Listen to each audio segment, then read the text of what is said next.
राम राम दोस्तों, भीकाराम डेंडान चैनल पर आपका हार्दिक अभिनंदन एवं स्वागत है। चलिए दोस्तों, मैं आज आपके लिए ज्ञान के कुछ अलग ही राग के प्रोग्राम लेकर के आया हूँ। कृपया ध्यान दे के सुने। और लंका बन गई सोने की, हम कनक कहाँ से आयो रे। लंका बन गई सोने की, हम कनक कहाँ से आयो रे। लंका बन गई सोने की, हम कनक कहाँ से आयो रे। लंका बन गई सोने की, हम कनक कहाँ से आयो रे। लंका बन गई सोने की। तो प्रिय बंधुओं, इसमें पूछा है कि लंका में सोना कहाँ से आया था। तो सोना इस तरीका से आया था कि विभावसु और सुप्रतीक नाम के दो भाई थे। वो धन के चक्कर में हमेशा ही लड़ते रहते थे। एक दिन दोनों ने आपस में श्राप दे दिया।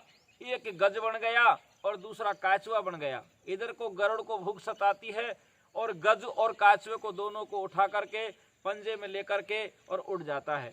गज और काचुए का भार, लंबाई, चौड़ाई मैं आपको अगले वीडियो में बताऊंगा।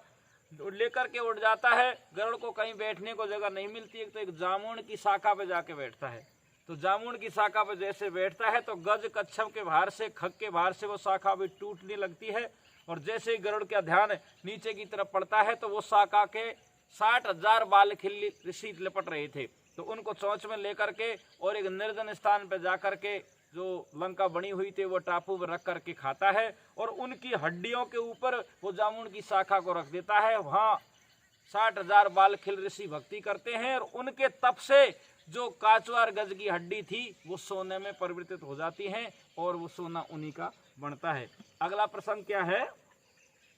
और सीता रे आई बागन मेरे, या कितने दिन में आई रे। सीता रे आई बागन में, या कितना दिन में आई रे। सीता रे आई बागन में, या कितने दिन में आई रे। सीता रे आई बागन में, या कितने दिन में आई रे। सीता रे आई बागन में। तो प्रिय सज्जनों, ये प्रमाण का लेख है कि सीता लंका में से 435 दिन में आई थी।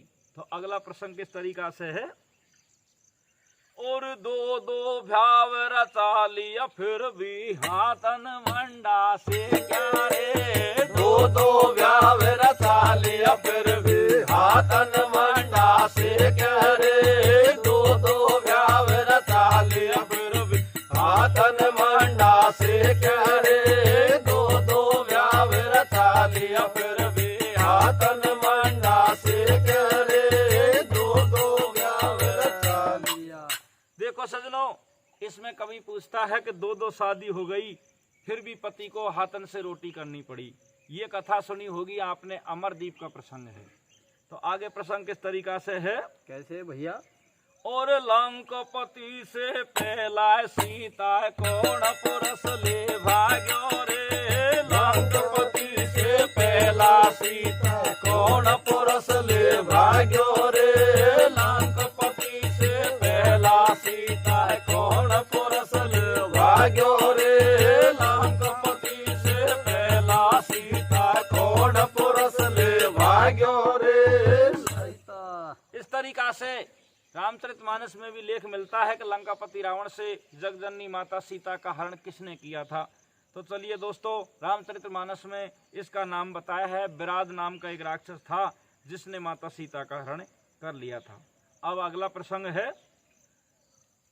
और बागन में डर पावा सीता कौन कौन नारी आई रे। बागन में डर पावा सीता कौन कौन नारी आई रे। बागन में डर पावा सीता कौन कौन नारी आई रे। बागन में डर पावा सीता कौन कौन नारी आई रे। बागन में डर पावा।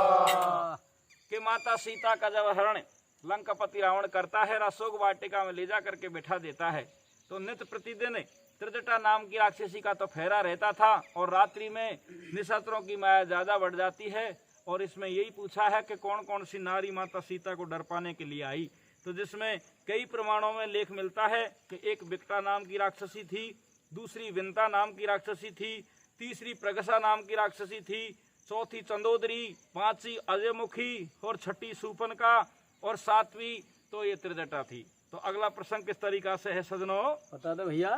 और सकती लग गई लक्ष्मण केर जब वेद कहाँ से आयो रे, सकती लग गई लक्ष्मण के जब वेद कहाँ से आयो रे, सकती लग गई लक्ष्मण के वेद कहाँ से आयो रे, सकती लग गई लक्ष्मण के लक्ष्मण जी के शक्ति लगी थी जब वेद कहाँ से आया है। रामचरितमानस में तो ये बताया है कि हनुमान जी लंका जाता है और लंका जाकर के सुषण वेद को लाता है, लेकिन मानस पीयूष में इसका ग्रंथ इस तरीका से मिलता है, वेद तो सुषेण ही था लेकिन बाली का ससुर था सुषेण वेद और तारा का भाई था। और भगवान श्री राम ने 4 दिशाओं में 4 टोली भेजी थी माता सीता की खोज में, जिसमें पूर्व दिशा की टोली का नायक मुखिया सेनापति सुषेण वेद था। ये राम की सेना में था।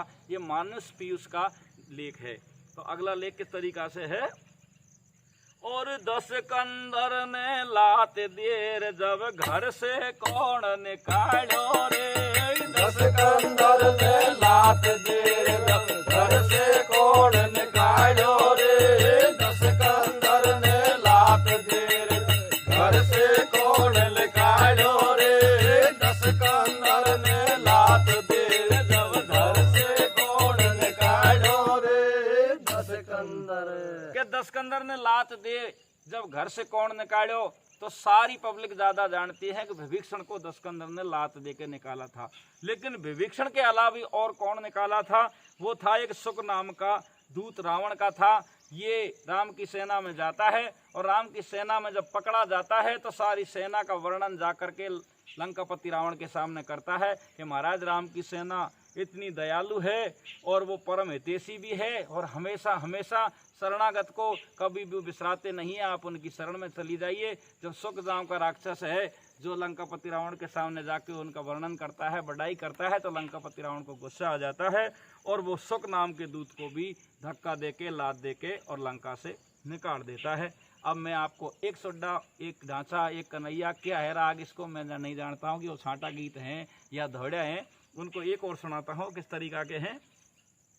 और भ्याव हुयो नहीं सावोर साजो पहलाई विधवा होगी रे, भ्याव हुयो नहीं सावो साजो पहलाई विधवा होगी रे, भ्याव हुयो नहीं सावो साज पहलाई विधवा होगी रे, भ्याव हुयो नहीं सावो साजो पहलाई विधवा होगी रे, भ्याव हुयो नहीं सावो।